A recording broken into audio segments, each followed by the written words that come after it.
Hello, welcome to Criminology. Today I'm going to talk about another book that you may well never have heard of. That book is The Third Beast by Peter Loughran. Now this is a book I'd never heard of until I discovered it a week or two ago.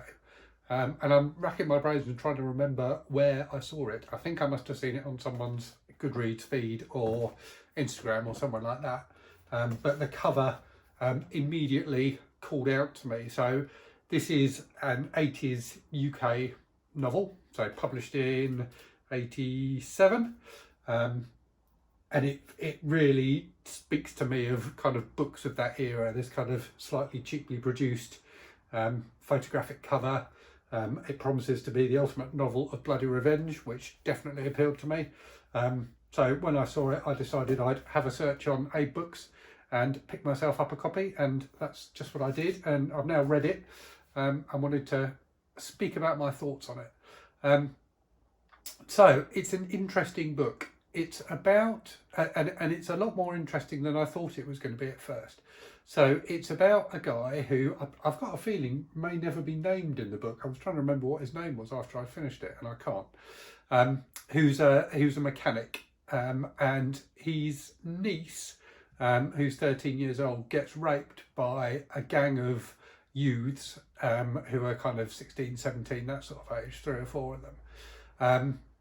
When she's on her way home from school, and the uncle, who's also the narrator of the book, decides to effectively take the law into his own hands and to get revenge on them. So the family do try and take them to court, but the case gets kicked out of court basically because of a lack of evidence.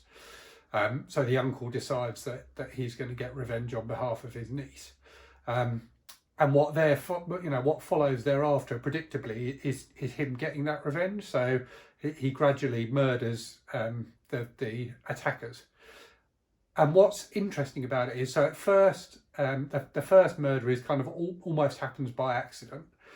So he just chances across this teenager and recognises him, and ends up almost accidentally killing him.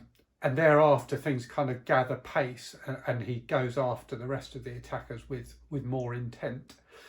But what's fascinating about the book is the voice that he has. So as the narrator, everything is his take on what's happened.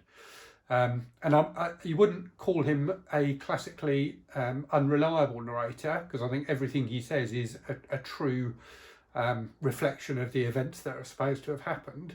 But he's certainly delusional. So he comes up with all sorts of motivations for his actions.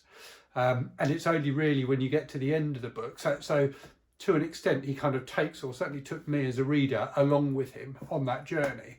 And it's only right at the end of the book that I kind of looked back and realised this wake of destruction he'd left, and how flimsy all of his justifications had been along the way.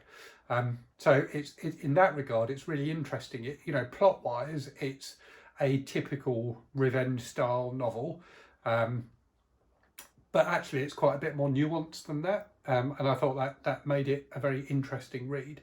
Also interesting for me because it's, so as I said, it's a British novel. It was published in 87, so it's set in Britain in the mid-80s. And I was, well, in case you haven't guessed, A, I'm British, and B, I'm quite old.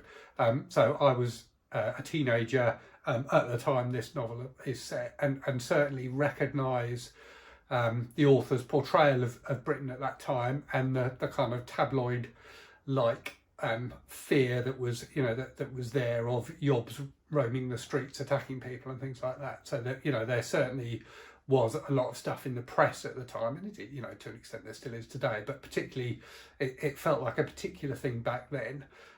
This notion of teenage boys, particularly ones who were considered to come from bad homes, roaming the streets, attacking people, and generally causing mischief and mayhem.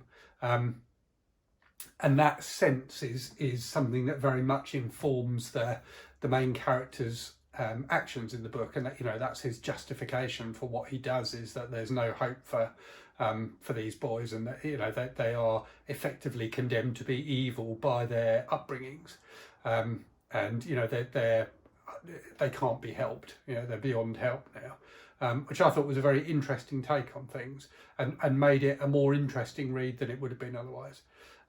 So anyway, that's my quick take on a quick book. So it's only like 150 so pages long, so definitely a quick read, and probably not as grueling and gritty as I expected it to be, but an interesting book nevertheless. And you know, if you're interested in that kind of thing, and particularly if you're interested in, you know, 80s British kind of thrillers and horror, then I'd say it's worth a read. The author wrote another book as well, a horror novel called Dearest, which, so when I looked up reviews and things for this online, I could find hardly anything.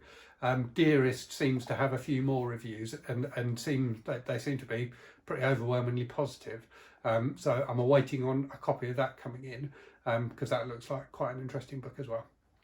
Anyway, I hope you enjoyed that. As I always hope you enjoy my videos. If you did and you're not a subscriber already, then please do subscribe and hit that like button as well. And I look forward to talking to you again about some random bit of trash from the past at some point in the future. Cheerio.